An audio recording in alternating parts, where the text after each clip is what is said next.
Então, para visualizar melhor esses benefícios, nós montamos aqui um quadro em que eu tenho os custos estimados de contratação, onde nós colocamos aqui a remuneração de cada um deles. A gente colocou um valor fixo para todos, para ficar mais fácil o entendimento. Então nós colocamos aqui o CLT, autônomo, estagiário, representante comercial aqui que está no sistema do Simples, e também um PJ também no sistema do Simples, para a gente saber qual o custo que a empresa teria na contratação desses profissionais e também o custo que eu tenho do profissional em cima desse tipo de contratação. Então aqui no próximo quadro nós temos aqui quais seriam as verbas aqui que eu teria como custo do empregador. Então nós temos aqui a parte de INSS dos empregados na primeira coluna, que eu tenho 27,8% aqui de recolhimento previdenciário, o fundo de garantia, 8%. Aqui eu tenho nas férias 13º, 1/12, que seria a provisão que eu tenho mensal desses recolhimentos aqui, dessa remuneração, né, de vínculo empregatício, o fundo de garantia sobre essas verbas, e aqui a gente tem uma média de um percentual aqui, que seria o cálculo da rescisão contratual, ou seja, aviso prévio, fundo de garantia, 40%. Então, o custo do empregador que tem funcionário CLT é de 78,63%. Então, aqui podemos dizer que é um custo bem elevado para o empregador. Vamos ver aqui no caso do autônomo. Eu tenho o mesmo valor aqui do autônomo, de R$10.000. Eu tenho aqui somente o custo do empregador dos 20% de INSS por parte da empresa e que ela vai lançar no E-Social. Então, eu tenho o custo aqui de 20%, então, sobre a remuneração desse autônomo. Eu tenho o estagiário, em que eu não vou ter o custo de INSS fundo de garantia, mas eu tenho um custo aqui agregado que seria aquela taxa de administração. Normalmente você contrata o estagiário por intermediação. Então eu tenho uma taxa que eu pago normalmente para a CIE ou um outro órgão que trabalha com intermediação. E aqui a gente colocou um valor fixo de 50% do salário mínimo. E outro item que o estagiário teria direito é o recesso, né? Que ele teria direito aqui após 12 meses trabalhando na empresa, exercendo aqui papel de estagiário, ele tem direito a 30 dias de recesso, aí que seria descanso.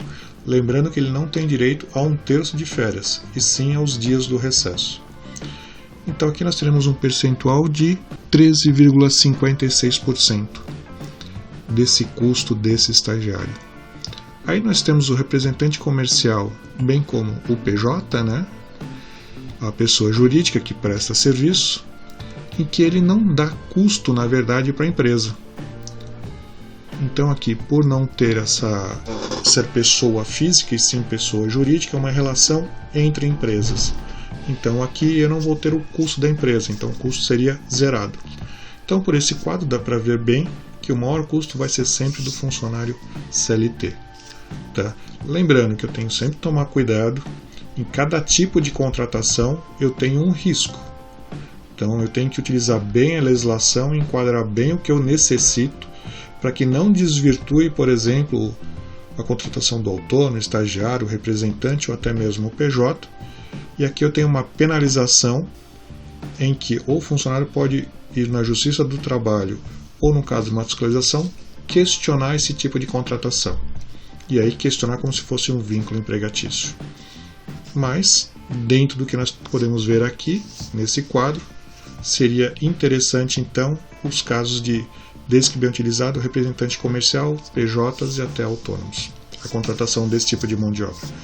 Vamos ver os custos, então, que nós temos do outro lado do contratado. Então, nós teremos o custo aqui de INSS do contribuinte, no caso do CLT, autônomos e dos representantes IPJ. Nós não teremos apenas do estagiário, já que o estagiário não tem o INSS. O imposto de renda nós teremos na pessoa física, né? Então CLT, autônomo e estagiário teriam.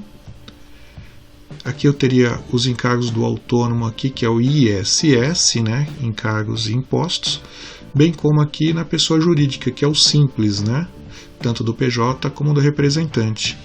E por final aqui nós temos para as pessoas jurídicas um custo adicional, que seria o custo da contabilidade, do contador, que em média aqui ele também 50% do salário mínimo, para gerir aqui toda a parte burocrática da empresa.